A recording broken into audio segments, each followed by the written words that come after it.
GB devotional YouTube நேயர்களுக்கு என்னுடைய வணக்கம். நாம் தொடர்ந்து கந்தசஷ்டி கவசத்தை பாராயணம் செய்வதும் அதனுடைய விளக்கத்தை நாம் பார்த்து கொண்டிருக்கோம். இந்த பதிவில் நிறைவு பகுதியாக நம்ம பார்த்து போகிறோம். என்னுடைய விளக்கத்தையும் நாம் பார்த்து போகிறோம். வாங்க நம்ம வீடியோக்குள்ளே போகலாம். காரார் குழலால் கலைமகள் நன்றாய் என்னா இருக்க யானுனை பாட என்னை தொடர்ந்திருக்கும் எந்தை முருகனை பாடினே ஆடினே பரவசமாக. காரார் குழலால் கலைமகள் நன்றாய். கார் அப்படின்றது மேகத்தை குறிப்பிடக்கூடியது. அந்த மேகம் போன்ற ஒரு கூந்தலை உடையக்கூடிய அந்த சரஸ்வதி தேவி என்னுடைய நாளை இருந்து என்னை நல்லபடியா பாட வைக்கணும் முருகா அப்படின்றதுக்கான இந்த வரிகள். அந்த முருகனை நான் எப்படி பாடுறேன், பரவசமா பாடிக்கிட்டே ஆடுறேன், ரொம்ப ஆனந்த கழிப்பா ஆடுறேன் அப்படின்றதுக்கான இந்த வரிகள். ஆடினேன் ஆடினேன் ஆவினன் பூதியை நேசமுடன் யான் நெற்றியில் அணிய பாச வினைகள் பற்றது நீங்கி உன் பதம் பெறவே உன் அருளாக. சிவபெருமான் எதங்க அணிவாரு? விபூதி அணிவார். அந்த சிவபெருமான் அணியக்கூடிய அதே விபூதி எடுத்து என்னுடைய நெத்தியில் அணிஞ்சு, முருகா, குமர கடவுள் இருக்கக்கூடிய முருகா, நான் உன்னை பாடுறேன், உன்னுடைய புகழ் நான் பாடுறேன், எப்பயும் என் கூட இருந்து என்னை காப்பாத்து முருகா அப்படின்றதுக்கான இந்த வரிகள்.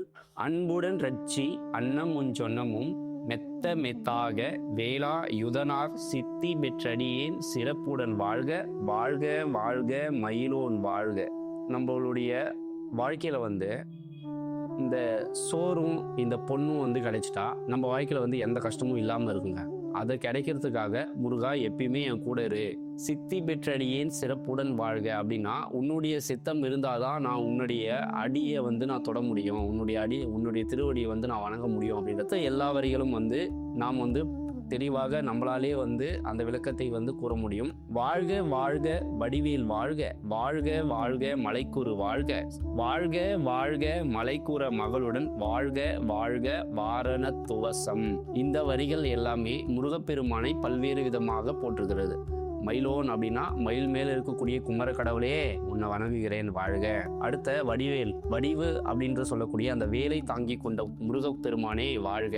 மலைக்குரு வாழ்க, மலை மேல் அமர்ந்திருக்கக்கூடிய கடவுளே வாழ்க.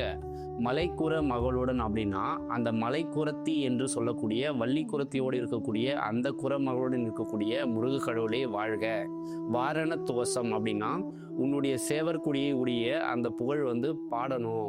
வாழ்க்கையில நம்ம எவ்வளோ கீழானவர்கள், எவ்வளோ நம்ம கீழே இருக்கிறோம், இறைவனை எந்த அளவுக்கு நம்ம மேலே வச்சு எந்த அளவுக்கு புகழை உடையக்கூடிய அந்த இறைவன் அப்படின்றத பொறுத்து இந்த வரிகள் பாலந்தேவர் சுவாமிகள் நமக்கு அழகாக கொடுத்துருக்காரு. வாழ்க வாழ்க என் வறுமைகள் நீங்க, எத்தனை குறைகள் எத்தனை பிழைகள் எத்தனை அடியே எத்தனை செய்யணும் பெற்றவன் நீ ஒரு பொறுப்பது உன்கண. இந்த 4 வரிகளை நம்ம பார்த்த உடனே நமக்கு என்ன தெரியுதுங்க, அப்பா நான் பிறந்துட்டேன் இந்த பூமியில, எத்தனை குறைகள் இருக்கு, எத்தனை பிழைகள் இருக்கு, இவ்வளோ தப்பு செஞ்சிருந்தாலும் சரி முருகா, நீ என்னை மன்னிச்சு உன்னுடைய பிள்ளையா ஏத்துக்கிட்டு எனக்கு நல்லாசி கூறு முருகா அப்படின்ற இந்த வரிகள். வாழ்க வாழ்க மயிலோன் வாழ்க. பெற்றவன் நீ குரு பொறுப்பது உன்கடன். நீங்க என்ன பெற்றது யாரு முருகா? நீ தான் என்ன பெற்ற. அப்போ உன்னுடைய பொறுப்பு தான். நான் நல்லது பண்றதா இருந்தாலும் சரி, தீயது பண்றதா இருந்தாலும் சரி, எதுவா இருந்தாலும் உன்னுடைய பொறுப்பு. அப்போ உன்னுடைய பொறுப்புலயே நான் விட்டுறேன். பெற்றவள் குரமகள் பெற்றவள் ஆமே பிள்ளை என்றென்பாய் பிரியமளித்து மைந்தனன் மீதுன் மணமகிழ்ந்தருளி தஞ்சம் என்ற அடியார் தழைத்திட அருள் செய். பெற்றவள் யாரு? என்னை பெற்றது நீதான் முருகா. அப்போ என்னை பெற்றவ நீதான், என்னை பெற்றவன் நீதான் அப்படின்னா என்னை பெற்றவள் அம்மா யாரு? வள்ளி. அப்போ எல்லாமே நீங்க தான். அப்போ உங்க பிள்ளைய நான் எப்படிலாம் நான் ஆசைப்பட்டு உங்ககிட்ட வரத்தை கேட்கணும், அந்த மாதிரி எனக்கும் நீங்களும் மகிழ்ச்சியா இருந்து எனக்கு வரத்தை கொடுத்து என்ன இந்த பூ உலகத்துல நல்லபடியா காப்பாத்துங்க முருகா அப்படின்றதுக்கான இந்த வரிகளை கொடுத்துருக்காங்க. கந்தர் சஷ்டி கவசம் விரும்பிய பாலன் தேவ ராயன் பகர்ந்ததை காலையில் மாலையில் கருத்துடன் நாளும் ஆச்சாரத்துடன் அங்கம் துலக்கி நேசமுடன் ஒரு நினைவது வாகி கந்த சஷ்டி கவசம் இதனை சிந்தை கலங்காது தியானிப்பவர்கள் ஒரு நாள் 36 கொண்டு ஓதியே ஜெபித்து உகந்து நீரணிய அஷ்டதிக்குள்ளோர் அடங்கலும் வசமாய் திசை மன்னர் என்பர் செயலது அருள்வர் மாற்றவர் எல்லாம் வணங்குவர்.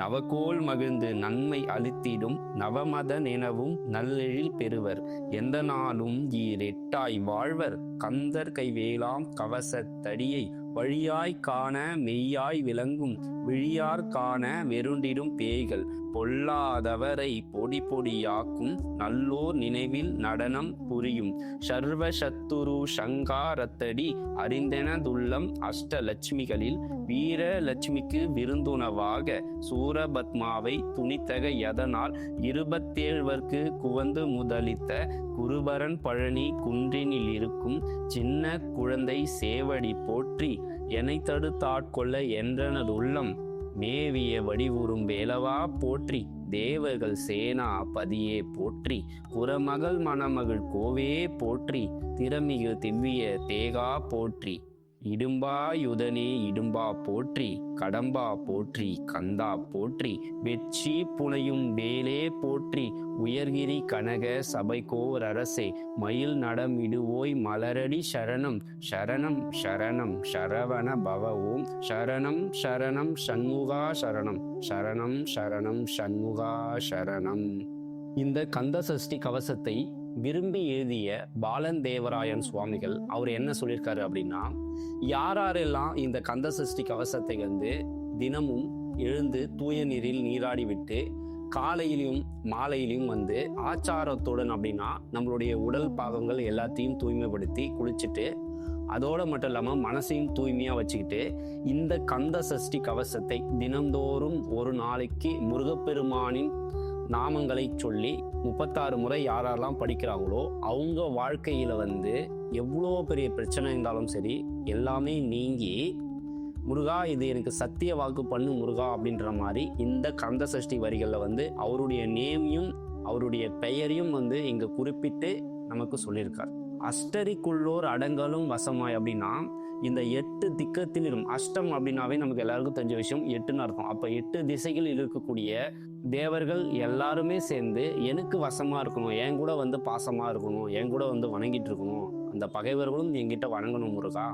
அது மட்டும் இல்லாம இதை நவகோல் மகிழ்ந்து நன்மை அளித்திடும் அப்படின்னா இந்த நவகோல் அப்படின்றது சொல்லக்கூடிய 9 விதமான கோள்கள் நம்ம பார்த்துருப்போம். ஒரு சிவன் கோயிலையோ இல்லை தனியாக நம்ம பார்த்துருப்போம். அதில் சனீஸ்வர பகவான்லேருந்து ராகு கேது அப்படின்ற மாதிரி ஒரு எண்டிங் வரைக்கும் மொத்தம் 9 பேர் இருப்பாங்க. அந்த 9 நவகோல் மகிழ்ந்திருப்பாங்க. அந்த 9 பேரும் நமக்கு மகிழ்ந்து நமக்கு வரமளிப்பாங்களாம். இந்த கந்த சஷ்டி கவசத்தை படித்தால் பாராயணம் செய்தால் அவர்களும் நமக்கு அருள் புரிவாங்க அப்படின்ற மாதிரி இந்த வரிகள் இதெல்லாம் கொடுத்துருக்காங்க. எந்த நாளும் ஈரெட்டாய் வாழ்வர் அப்படின்ற இந்த வேலைன்னா நம்மளுடைய செல்வங்கள் மொத்தம் சொல்லுவாங்க. ஒருத்தர் நம்ம புதுசாக யாருன்னா நம்ம வாழ்த்துறோம் அப்படின்னா ஒரு தம்பதியினரை வாழ்த்துறோம் அப்படின்னா 16 செல்வங்கள் பெற்று பெருவாழ்வு வாழ்க அப்படின்ற மாதிரி நம்ம கேள்விப்பட்டிருப்போம். அந்த 16 செல்வங்கள் அப்படின்றது ஒரு குறிப்பிட்ட பட்டியல் இருக்குது. 16 செல்வங்கள் அப்படின்னோடனே நிறைய பேர் 16 குழந்தை பெற்றுக்கணுமா அப்படின்ற மாதிரி நினைக்கிறவங்க. 16 செல்வங்கள் அப்படின்றது கிடையாது. கல்வி, வீரம், ஒழுக்கம் அப்படின்ற மாதிரி 16 விதமான அந்த செல்வங்கள் பெற்று வாழணும் அப்படின்றத இந்த வரிகள் இங்கே கொடுத்துருக்காங்க. கந்த பெருமான் கையில் இருக்கக்கூடிய அந்த வேலை பார்த்தாலே எப்படியாப்பட்ட பேய்கள், பில்லி, சூனியம் எதுவாக இருந்தாலும் நகர்ந்து ஓடி போடும் அப்படின்றதுக்கான இந்த வரிகள் இங்கே கொடுத்துருக்காங்க. அடுத்தது ரொம்ப முக்கியமான வரிகள், பொல்லாதவரை பொடி பொடியாக்கும் நல்லோர் நினைவில் நடனம் புரியும் அப்படின்ற மாதிரி. இந்த கவசத்தை யாரெல்லாம் பாராயணம் செய்கிறாங்களோ அந்த பாராயணம் செய்யக்கூடிய அந்த பக்தர்களுக்கு யாரெல்லாம் பகையர்கள் துன்பம் கொடுக்குறாங்களோ அந்த துன்பம் கொடுக்கக்கூடிய அந்த பொல்லாதவரை இந்த வேலானது இந்த கந்த சஷ்டி கவசமானது பொடி பொடி ஆக்கும் அப்படின்ற மாதிரி இந்த வரிகள் இங்கே கொடுத்துருக்காங்க. நல்லோர் நினைவில் நடனம் புரியும். யாரெல்லாம் அந்த முருகனை பாராயணம் செஞ்சு நல்லவங்களா இருக்காங்களோ அவங்களுடைய நினைவில் அவங்களுடைய மனசுல இந்த முருகப்பெருமான் நடனம் புரிவான் அப்படின்ற இந்த வரிகள் இங்கே கொடுத்துருக்காங்க. சர்வசத்துரு சங்காரத்தடி அறிந்தன உள்ளம் அஷ்டலட்சுமிகள் அப்படின்ற மாதிரி இந்த வரிகள் லட்சுமிகள் எத்தனையோ லட்சுமிகள் நம்ம கேள்விப்பட்டிருப்போம். அஷ்டலட்சுமிகள் அப்படின்னு நம்ம கேள்விப்போம். பாக்கியலட்சுமி, வீரலட்சுமி, அந்த லட்சுமி. இதில் முக்கியமாக இந்த கந்த சஷ்டி வரைக்கும் வீரலட்சுமி என்று சொல்லக்கூடிய அந்த வீரலட்சுமிக்கு விருந்தாக யார் இருக்காங்க அப்படின்னா அந்த சூரபத்மா விருந்தா உணவளித்து அப்படின்ற மாதிரி இந்த வருஷம் இதில் இருக்கக்கூடிய முருகன் வந்து குருபரன் பழனி குன்றினில் இருக்கும். குருபரன் அப்படின்னா முருகப்பெருமானுக்கு ஒரு சிறந்த ஒரு பெயர் குருபரன். ஏன்னா அப்பனுக்கே பாடம் சொன்ன முருகப்பெருமான் நம்ம சொல்லுவோம். அந்த குருபரன் பழனி குன்றில் இருக்கும் அப்படின்னா அந்த பழனியில் இருக்கக்கூடிய அந்த முருகப்பெருமான் எப்படி இருக்கிறான், ரொம்ப பார்க்கறதுக்கு சின்ன குழந்தையா இருக்கலாம். அந்த சின்ன குழந்தை பழனியில் இருக்கக்கூடிய சின்ன குழந்தை உருவத்தில் இருக்கக்கூடிய முருகா, உன்னை நான் வணங்குகிறேன் போற்றி, சின்ன குழந்தை சேவடி போற்றி, என்னை தடுத்து ஆட்கொள்ள என்ற உள்ளம், என்னுடைய மனசுல, என்னுடைய நினைவுல, என்னுடைய வாழ்க்கையில எப்பயுமே நீதான் முருகா இருக்க அப்படின்றதுக்கான இந்த வரிகள். என்னை தடுத்து ஆட்கொள்ள என்றதுள்ளும் மேவிய வடிவூரும் வேலவா போற்றி, என்னுடைய மனசுல இருக்கக்கூடிய வேலவா உன்னை வணங்குகிறேன் போற்றி, தேவர்களுக்கு இருக்கக்கூடிய சேனாபதியே போற்றி, தேவர்களுக்கு தலைவனான முருகா சேனாதிபதியே போற்றி அப்படின்ற மாதிரி இந்த வரிகள் எல்லாமே கொடுத்துருக்காங்க. இதை நம்ம மகாபாரதத்தில் நம்ம கிருஷ்ணர் அவதாரம் நடந்திருக்கும் போது இந்த முருகப்பெருமானை பற்றி சொல்லியிருப்பாரு. கிருஷ்ணர் சேனாத்பதியே அப்படின்னு சொல்லியிருப்பாங்க. ஏன்னா இருக்கிறதுலையே எல்லாருக்கும் தலை சிறந்த ஒரு சேனாதிபதி யாரு அப்படின்னா அது முருக கடவுள் தான் அப்படின்ற மாதிரி கிருஷ்ணரே பகவத்கீதையில சொல்லியிருப்பாங்க அர்ஜுனர்கிட்ட. அப்போ அதுல முக்கியமா இடம்பெற்றிருப்பாரு முருக கடவுள். அப்ப சேனாதிபதியை போற்றி, குரமகள் மணமுகள் கோவையை போற்றி அப்படின்னா அந்த குரமகள் என்று சொல்லக்கூடிய வள்ளி மனத்தை குளிர வைக்கக்கூடிய கடவுளே, குமர கடவுளே, உன்னை நான் போற்றி நான் வணங்குகிறேன். இடும்பா யுதனே இடும்பா போற்றி, இடும்பம் அப்படின்னா துன்பம், துன்பத்தை அடித்து விரட்டக்கூடிய அவேராயுத கடவுளை உடைய குமர கடவுளே, அந்த முருக கடவுளே போற்றி உன்னை வணங்குகிறேன் அப்படின்ற மாதிரி இந்த கந்த சஷ்டி வரிகள் இதோட நிறைவு பெறுது. நம்ம இந்த கந்த சஷ்டி வரிகள் வெறும் பாராயணம் மற்றும் விளக்கத்தை மட்டும் நம்ம இவ்வளோ நாள் பார்த்துட்டு இருந்தோம். ஆனால் இதில் முக்கியமான ஒரு சூட்சமும் இருக்குது. என்ன அப்படின்னு பார்த்தீங்கன்னா, இந்த கந்த சஷ்டி வரிகளை நம்மளுடைய வீட்டில் இந்த கந்த சஷ்டி கவசத்தை தினந்தோறும் தொடர்ந்து 48 நாள் இந்த கந்த சஷ்டி கவசத்தை நாம் தினந்தோறும் விடியற் காலையில் பாலந்தேவராயர்கள் சுவாமிகள் சொன்ன மாதிரி காலையிலும் மாலையிலும் ஒரு ஆச்சாரத்துடன் என்ன பண்ணோம், குளிச்சுட்டு இதை நம்ம பாராயணம் செஞ்சோம் அப்படின்னா நம்ம வீட்டில் இருக்கக்கூடிய இந்த பில்லி சூனியம் ஏவல் போன்ற பூதங்கள் எந்த விதமான துன்பங்கள் இருந்தாலும் அது எல்லாமே அடித்து விரட்டப்படும். இது சத்தியமான உண்மை. கந்த சஷ்டி கவசத்தை பாராயணம் பண்ணணும். நம்மளுடைய சேனலை முதன்முறையாக பார்த்துட்டு இருக்கீங்க அப்படின்னா நம்மளுடைய சேனலை சப்ஸ்கிரைப் பண்ணுங்க. டிஸ்கிரிப்ஷனில் பிளேலிஸ்ட் கொடுக்குறேன். இந்த கந்த சஷ்டி வரிகளோட பாராயணம் மற்றும் விளக்கங்களை பார்த்து தெரிஞ்சுக்குங்க. நன்றி, வணக்கம்.